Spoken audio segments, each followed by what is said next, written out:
2 months ago, you had us shadowing breast sternotomy. So 5 minutes, had to get into a chest cavity, and it was a group of nurses that were practicing. They went to the cadaver lab, and then they went to the sim lab and were walking through, but there wasn't a conversation about what they're doing at home in trainings. How do you feel like trainings should evolve? The scenario you're describing is in the event of a patient who's recently had a sternotomy from an open heart surgery. In the event of a cardiac arrest, a lot of bleeding that we don't know where it's coming from, we are encouraged via guidelines and professional societies that have kind of studied this to try to do an emergent re-sternotomy within 5 minutes.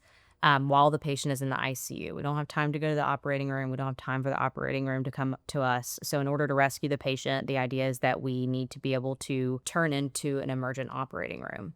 What we could do better from a training perspective is help people find the intentionality in what they do. So whether it's breathing, if you're practicing presence, if you're practicing interoception, whatever it is, that can then be applied in the event of something you really need to perform. It doesn't matter that you like to go to yoga or you're very social and you like to hang out with your friends. If you're doing it with the intention of, this is going to make me better for the next time I have to do X, Y, or Z, then I think that it brings a little bit more value into it and makes you more prepared for those scary events.